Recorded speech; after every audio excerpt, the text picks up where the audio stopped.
One night, a fierce storm swept through the village, tearing through the compound and uprooting trees. The family huddled together in the main house, their fear binding them closer than they had been in months. As the wind howled and the rain lashed against the walls, Adisa realized how fragile their lives were. He vowed to do whatever it took to protect his family. When the storm passed, the baobab tree stood unscathed, its massive roots holding firm. The family took this as a sign of resilience and hope. Even Ifeoma, who had been so resistant to change, began to soften. "Maybe the baobab tree is watching over us after all," she admitted. Just as the family began to find their footing, a new challenge arose. A rival from a neighboring village, a man named Kofi, began to spread rumors about Adisa. He claimed that Adisa's inability to manage his household was a sign of weakness and that he was unfit to be a leader. The rumors reached Adisa's ears, and he was furious. But instead of confronting Kofi, he decided to prove him wrong by strengthening his family. He worked tirelessly to rebuild trust with Nneka and Adan, showing them through his actions that he was committed to their happiness. One day, Adisa was called away to settle a dispute in a distant village. He was gone for several days, leaving the women to manage the compound on their own. At first, tensions flared, but Nneka and Adan surprised themselves by working together to keep things running smoothly. Ifeoma, impressed by their efforts, finally began to let go of her resentment. When Adisa returned, he found the compound in better shape than he had left it. He realized that his family was stronger than he had given them credit for.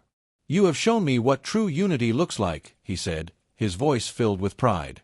One evening, as the family sat together under the baobab tree, Adisa made a startling confession. "I have been selfish," he admitted. "I thought taking a second wife would solve my problems, but I was wrong. What I needed was to understand the hearts of the women who love me." Nneka and Adan listened in silence, their eyes filled with tears. Ifeoma, who had been so critical of Adisa, finally nodded in approval. "It takes a strong man to admit his mistakes," she said. "Maybe there is hope for this family after all." The mysterious storyteller returned to the village, this time with a new tale. He gathered the villagers under the baobab tree and began to speak. His story was about a man who had everything he wanted but lost it all because he failed to appreciate what he had. The man in the story was given a second chance, but only after enduring great suffering. Adisa listened intently, his heart pounding. He couldn't shake the feeling that the story was about him. When the stranger finished, he looked directly at Adisa and said, "The baobab tree has given you a second chance. Do not waste it." That night, Adisa dreamed of the baobab tree again. This time, the tree showed him a vision of his family torn apart, with Nneka and Adan leaving him and the children lost in despair. He woke up in a cold sweat, determined to prevent the vision from becoming reality. Nneka and Adan began to meet in secret, talking late into the night. At first, Adisa was suspicious, but he soon realized that they were bonding in ways he had never imagined. They shared stories of their childhoods, their dreams, and their fears. Slowly, they began to understand each other. One night, Nneka confessed to Adan, "I was jealous of you because you are young and beautiful. But now I see that we are not so different. We both want to be loved and respected." Adan nodded, tears in her eyes. "And I was jealous of you because you have a history with Adisa that I can never have. But I realize now that we can both have a place in his heart." Their bond grew stronger, but it also created a new dynamic in the family, one that Adisa struggled to understand. Kofi, the rival from the neighboring village, challenged Adisa to a public debate. He accused Adisa of being a weak leader who couldn't even manage his own household. The villagers gathered to watch, their loyalty to Adisa wavering. Adisa knew he had to defend himself, but he also knew that his family's struggles were his own fault. Instead of denying the accusations, he admitted his mistakes. "I have not been the husband or father I should have been," he said. "But I am learning, and I am committed to doing better." His honesty surprised everyone, including Kofi. The villagers began to murmur among themselves, impressed by Adisa's humility. Kofi, realizing he had underestimated Adisa, backed down. But the victory was bittersweet for Adisa, who knew he still had much to prove. One morning, the family discovered a strange carving at the base of the baobab tree. It was a symbol of unity, intricately etched into the bark. No one knew who had made it, but it felt like a sign from the tree itself. Adissa took it as a message to strengthen his family's bond. He suggested they work together on a project, a small garden near the baobab tree. Nneka, Adan, and Ifeoma agreed, and even the children joined in. As they worked side by side, planting seeds and tending to the soil, they began to feel a sense of unity they hadn't known in years. But the garden also became a source of tension. Nneka and Adan had different ideas about how it should be arranged, and their disagreements threatened to undo the progress they had made. Adissa, caught in the middle, struggled to keep the peace. One night, a fire broke out in the compound. It started in the kitchen and quickly spread, threatening to consume everything. The family scrambled to put out the flames, working together in a way they hadn't in months. Adissa led the effort, shouting instructions and encouraging everyone to stay calm. When the fire was finally extinguished, the kitchen was destroyed, but the rest of the compound was spared. The family stood together, their faces blackened with soot, and realized how close they had come to losing everything. The fire became a turning point. It forced them to confront their vulnerabilities and appreciate what they had. Nneka and Adan hugged each other, their earlier disagreements forgotten. Ifeoma, who had always been so guarded, broke down in tears. "We could have lost everything," she said. "But we didn't. We're still here." Adissa looked at his family, his heart swelling with gratitude. "We are stronger together," he said. "And we will rebuild." As the stars twinkled above, the family felt a sense of peace they hadn't known in months. But their journey was far from over. The baobab tree, silent and watchful, seemed to whisper a warning: the hardest tests are yet to come. One evening, as the family sat under the baobab tree, Nneka finally opened up about the depth of her pain. "When you brought Adan into our home," she said to Adissa, her voice trembling, "I felt like I was no longer needed. I felt invisible, as if my years of love and sacrifice meant nothing." Adissa listened, his heart breaking as he realized the extent of her suffering. "I never meant to make you feel that way," he said. "I was selfish, thinking only of my own needs. But I see now that your emotions, your heart, are the foundation of this family."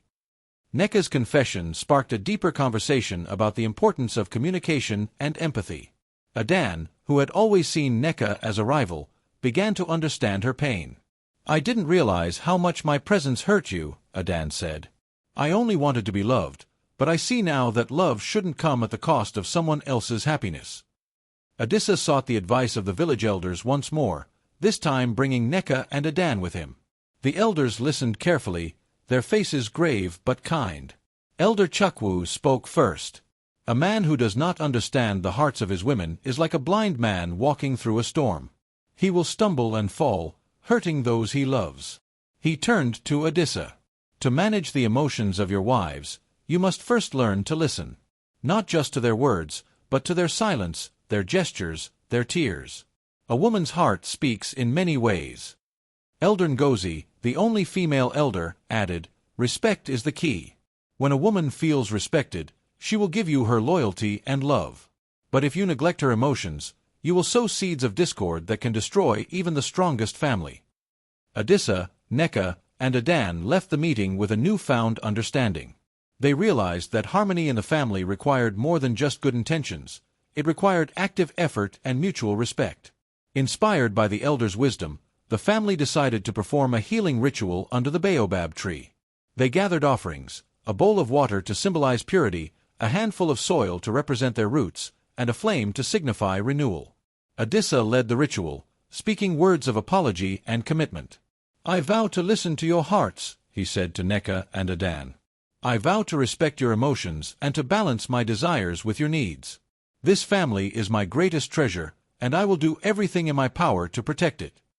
Nneka and Adan, moved by his words, made vows of their own. "I vow to speak my truth," Nneka said, "and to forgive the past so we can build a better future." "I vow to honor your place in this family," Adan said to Nneka, "and to work together as sisters, not rivals." The ritual brought a sense of peace and unity to the family. Even Ifeoma, who had always been skeptical, felt the power of the moment. "Perhaps the baobab tree truly is watching over us," she said. The family's newfound harmony was put to the test when a drought struck the village. Water became scarce, and tensions rose as families competed for resources. Adissa's compound, however, remained calm. Neka and Adan worked together to ration their supplies, while Ifeoma organized the children to help with chores. Adissa, inspired by their unity, proposed a solution to the village. "Instead of fighting over water, let us share what we have and work together to find more," he said. His leadership earned the respect of the villagers, and they began to cooperate, pooling their resources and digging a new well. The crisis strengthened the family's bond and proved that their commitment to understanding and respecting each other's emotions had made them stronger. Adissa realized that a family built on empathy and respect could weather any storm.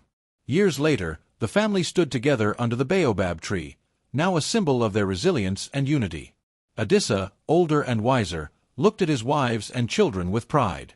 "We have come a long way," he said. "And we have learned that the heart of a family is not in its size, but in the love and respect we show one another." Neka and Adan, now true sisters, smiled at each other. "We have learned that a woman's emotions are not a weakness," Neka said. "They are a strength, a guide that leads us to understanding and harmony." Adan added, "And we have learned that love is not about possession, but about partnership. When we respect each other's emotions, we create a home where everyone can thrive." Ifeoma, now a respected elder in the village, spoke last. "The baobab tree has watched over us, teaching us lessons of resilience, empathy, and unity. Let us pass these lessons on to the next generation, so they may build families rooted in love and respect." As the sun set, casting a golden glow over the baobab tree, the family stood together, their hearts full of hope.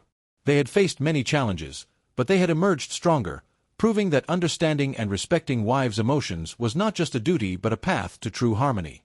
The story of Adissa's family became a legend in the village, passed down through generations. T reveals that men have to pay attention to both words and actions, acknowledge their emotions as valid and important while respecting the foundation of trust and love, avoid assumptions and judgments, foster an environment where emotions can be expressed without fear of criticism, valuing each other's perspectives. It served as a reminder that a man's strength lies not in his ability to dominate, but in his capacity to understand and respect the emotions of those he loves. The baobab tree, still standing tall, became a symbol of wisdom, resilience, and the enduring power of love.